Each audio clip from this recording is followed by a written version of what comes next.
Hey everyone, welcome back. Oh shit, here we go again. Alright, so welcome to my channel if you are new, but alright, we like to do reactions, commentary, story times, makeup, a little bit of everything. We do some cooking over here, so it's a little bit of everything for everyone. If that's your vibe, go ahead and subscribe, okay? What's up, you guys? And in today's video, we are going to be reacting to the channel called Hype Plus on YouTube. They did a video, it's about 12 minutes long, why UPN's black sitcoms ended, and here's why. Y'all, UPN used to have me and so many people I knew back in the early 2000s in a chokehold, okay? They had the lineup that everybody loved, craved, we talked about at school. Like, it was a great, amazing lineup. Like, I cannot even lie. Like, these shows fed our souls, you guys. They fed our souls. They spoke to us like no other show did, okay? Let's get into it. The video is about 12 minutes. I'll do my best. Well, 13 minutes. Sorry. I'll do my best not to blab too much so the video isn't too long. But yeah, let's get into it. Let's talk about it. Use as a way to express ourselves, tell stories, give us relief from oppression, and as an escape from the harsh reality of daily struggles. As history started to repeat itself in the early 1920s, a distraction was needed, and we got the Harlem Renaissance, which became a social and artistic explosion and a mecca for Black culture. The Harlem Renaissance is widely considered as the golden age for African American culture, showcasing literature, music, art, and live performances. The Harlem Renaissance was a rebirth of Black excellence. Similar to the Harlem Renaissance, Black sitcoms had also seen a rebirth after what seemed like an eternity with an absence of Black faces on TV screens. In the 70s, we had Sanford and Son, Good Times, and The Jeffersons. In the 80s, we had The Cosby Show, and in the 90s, we had Fresh Prince, Martin, A Different World, and Family Matters.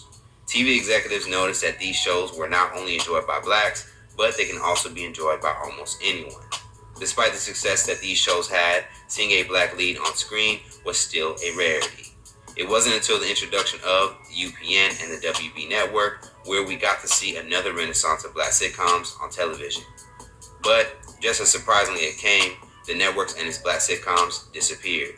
Here's why UPN and its Black sitcoms came to an end. Damn commercial. Oh yeah, it's screen recording, so I can't do anything.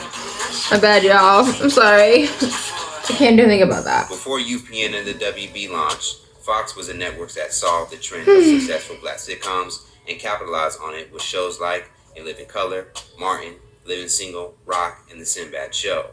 The shows on Fox were all those shows, you guys. All those shows, I love them. The Cosby Show, on the other hand, was a family that just happened to be Black. It may come as a surprise to many, but UPN wasn't the first network to implement shows with predominantly Black casts. The WB had made it a priority. After Fox had canceled all of its Black-led sitcoms in the late 90s, most of the network's executives jumped ship to a new upcoming network, the WB, where they would try to appeal to Black viewers. The first show to debut on the WB was The Wayans Brothers, and it set the tone for what the network was trying to be. The show was a breakout success and immediately renewed for a second season. Following The Wayans Brothers, the WB premiered Robin Townsend's The Parenthood, and later picked up Sister Sister, which was canceled by ABC. In August of 1996, we would then get sitcoms starring Steve Harvey and Jamie Foxx. Both Harvey and Foxx began. Oh my gosh, you guys. I love, almost, literally every show they've been naming. I loved back in the day. Like, UPN had me in a chokehold. WB had me in a chokehold. Like, oh my gosh. And then back then they had the heartthrobs that they would push to us and stuff. They would push Marlon, they'd push Sean, like all the handsome young talent, sexy Black men back in the day. Like, it was just like, oh yes, yes. So love it. In their respective markets.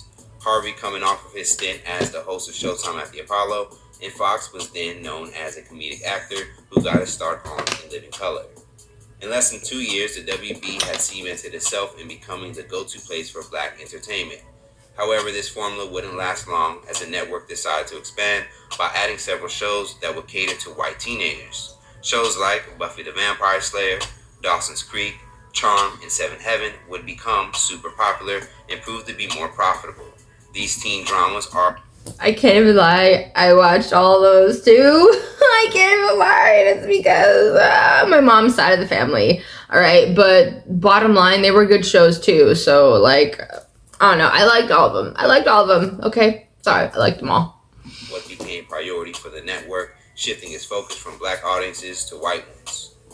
Around the same time, UPN took the WB's formula and started to focus on black audiences.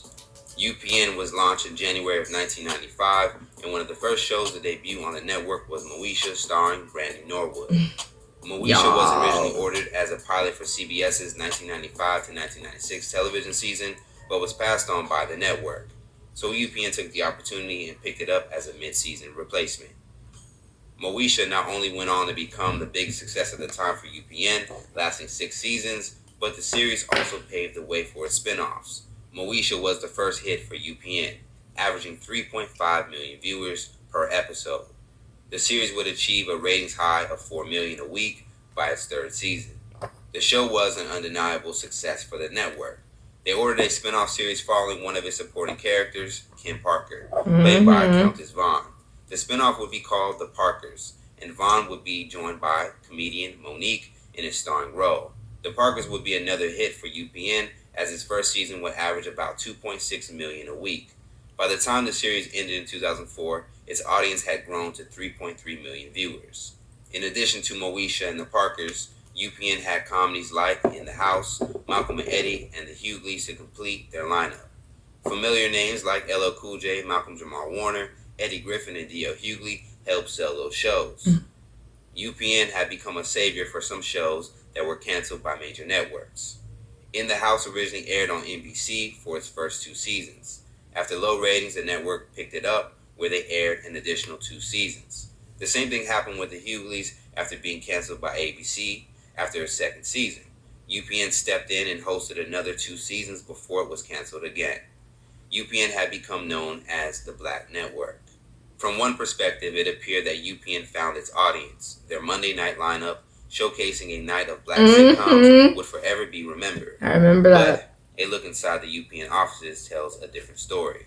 Within 2 years of UPN's launch, Paramount and Viacom bought a 50% stake into UPN from Chris Kraft Television in a deal that was worth around $160 million. Damn. According to the New Yorker, as a result of the lack of viewership, UPN started to lose money and reportedly lost around $800 million by the year 2000, only 5 years after its launch. Why was UPN losing money? How was this even possible? Right. Simple. There was no consistency when it came to UPN's audience. What? What happened? With Coca-Cola, I'm trying to figure it out. Oh, my nose itches. Oh. Because sharing starts at What is home. happening? What happened?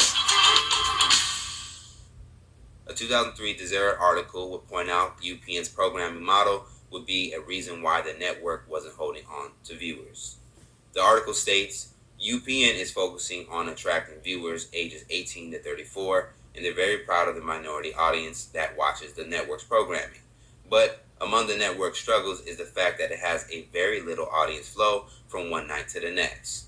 The fact that UPN has 5 different audiences on 5 different nights. Viewers who watch the black sitcoms on Mondays don't watch Buffy the Vampire Slayer on Tuesdays, who don't watch Enterprise on Wednesdays, who don't watch WWE Wrestling on Thursdays, who don't watch the UPN movie on Fridays. While many at home love the black sitcoms on Monday nights, the network behind the scenes was losing money. Okay. Going into the 2000s, That makes UPN sense. welcomed shows like Girlfriends, One-on-One, Half and Half, All of Us, and Eve, shows that would resonate with a black audience. Girlfriends would go on to become the network's longest-running sitcom, lasting 6 seasons and 137 episodes, before moving to the CW, where it ran for another 2 years. The ratings for these sitcoms did well for UPN, but they still paled in comparison when it came to sitcoms on the major networks. Despite the launch of more black shows, UPN continued to lose money.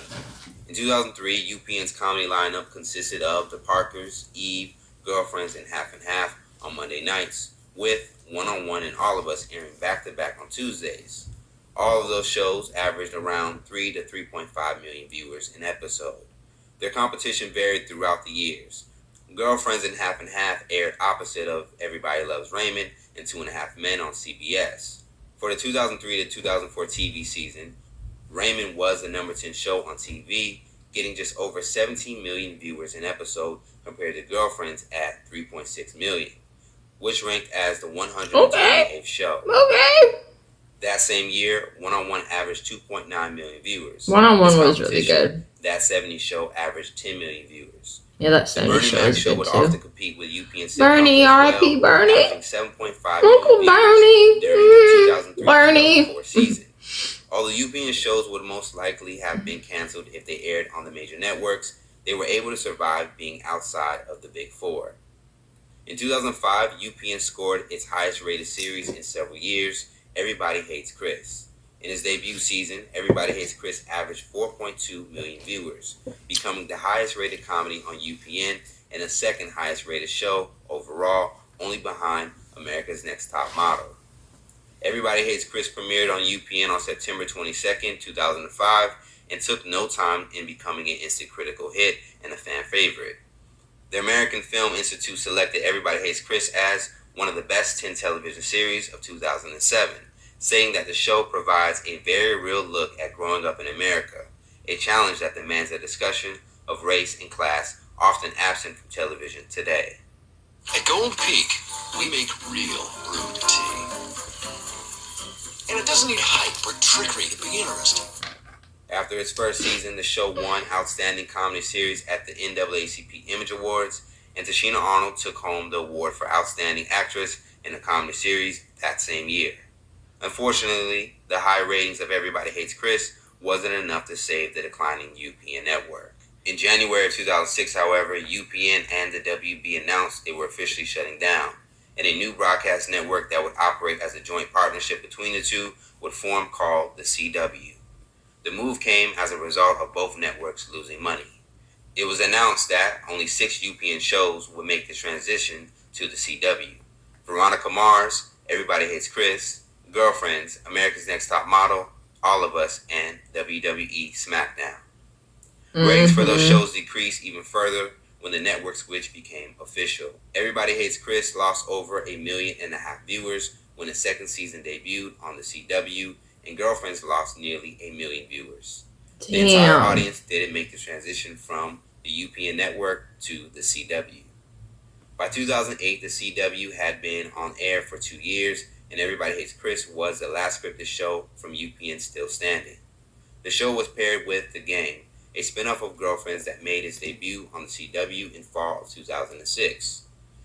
Now, it's been nearly 15 years since the CW launched, and none of its programming reflects a diverse audience like UPN and the WB did in the late 90s and early 2000s. Supernatural is the only series left from either network, and most of its show is rooted in the DC superhero universe, catering towards white teens. In a 2019 interview with Shadow and Act, star of Half and Half, Essence Atkins, would further explain why many of UPN's black sitcoms came to an end when the CW was created. When you're the number 1, number 2 show on the network, and then the network just dissolves and gets bought out and becomes something else, it's not the first time that a network has built their wealth on black content, and then slowly but surely goes through a gentrification process. We, as black audiences, we are incredibly loyal. We have a lot of buying power, and so markets capitalize on that. What seemed to be the pattern was that they would get their hit white show, and then they would slowly but surely eradicate the directives.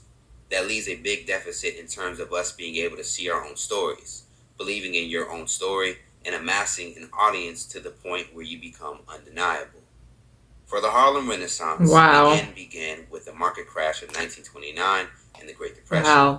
By the mid-1930s, many pivotal Harlem residents had moved on to seek work elsewhere.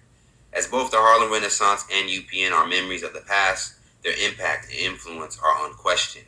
Just as the Harlem Renaissance served as a reawakening of black entertainment and art, so was UPN.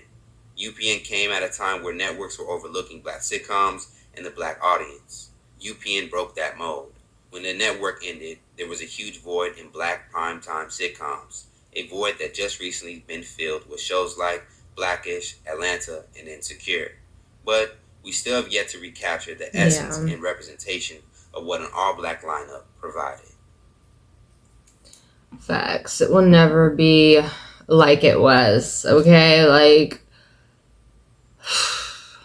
there will never be another show like Girlfriends. Like, we need to finish Girlfriends. Like, there's so many shows we need to finish. But anyway, that is crazy. And yeah, Essence was speaking facts. Like, these networks and these companies build so much off of the backs of black creativity, black actors, black everything. And then once they get a hit in another area, they slowly but surely start cutting back. And it's really sad. It sucks. The people always suffer that, that really make it happen. It sucks. But yeah, let me know what you guys think. Do you guys remember any of these shows? Did you watch any of these shows? Do you guys wish they would bring, one or two of these shows back just to finish out the storylines and everything like that in between? I can totally agree. Hell yeah, Girlfriends would be one of my main picks. Like, we need to finish. Like, we need Joan to have her wedding. Like, there's so many unanswered questions with that show.